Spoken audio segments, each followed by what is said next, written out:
In fact, Amanda, if you could share some tips. There are a lot of people here onto this forum right away. People who are 4A distributors and 5A distributors for a long, long time. They've been very comfortable being a 4A, probably, or a 5A, okay, for more than 2.5 years.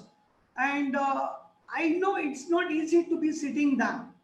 Okay, if your potentials are not being upgraded, if it is not utilized, if you're not scaling up, your potentials are going to come down.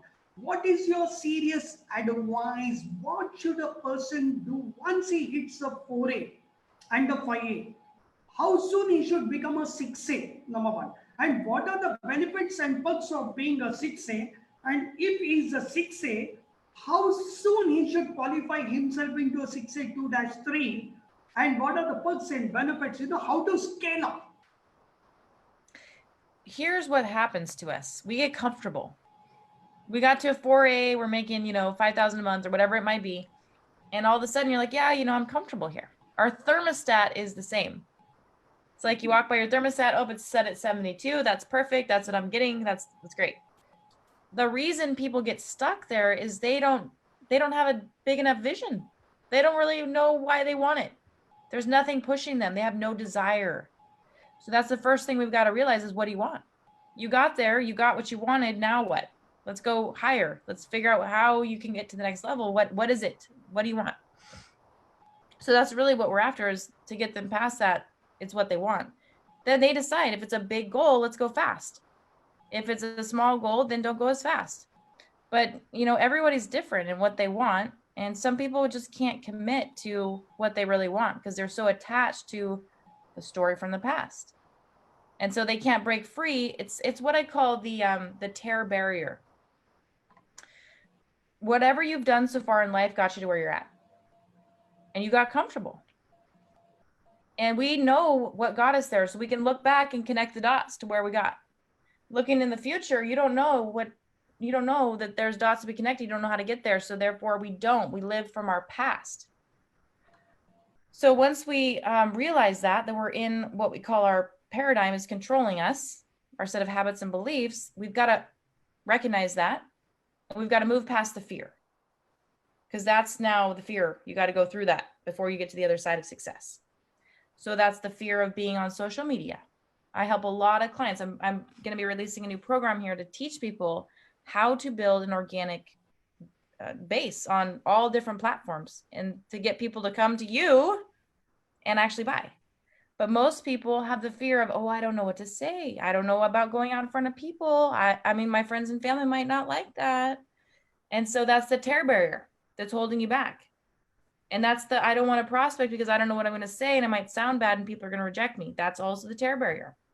So if you're recluse and you don't do anything, you're going to get the same results.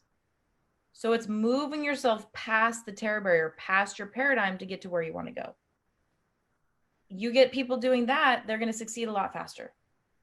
Can you give some real strategies, working strategies to be a quick 6A from 4A to 6A in 1 month or 2 months or 3 months? Yeah.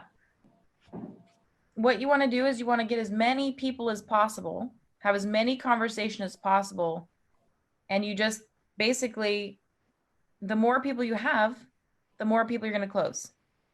So I say 10 to 3, depending if you're sharing the water, you're sharing a video, 10 people ends up getting 3 sales. So if you want to do 100 machine sales, that's let's say you want to do 30 machine sales, that would be 100 people on the water or 100 people that you're talking to. It doesn't have to be you. It can also be your team.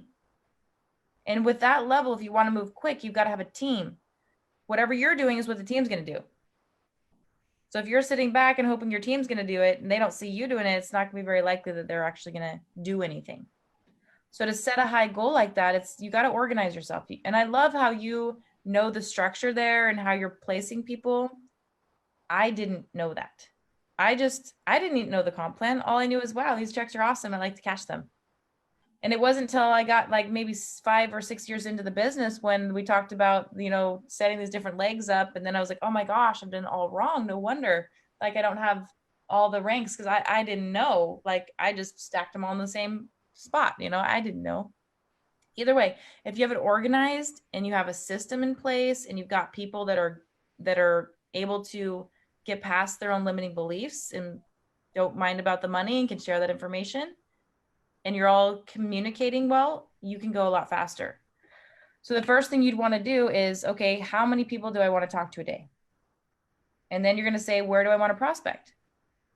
You're going to go, I don't know with your area there, how the coronavirus is affecting the areas, but here it's not too bad. We can go out to doctor offices, chiropractic offices, Walmart, Target, the mall, anywhere you go that there's people. That's the first step. And it's just like we talked about earlier. Who are you and what do you do? What's your title? So you got to get your title. Okay, so I'm a hydration expert. I'm a success coach. Then you go into the mall. You see somebody that's walking down the mall and you bump into them and give them a compliment. I see your, that is just a beautiful scarf. Where did you get it? And listen to them. They're going to tell you all about the beautiful scarf.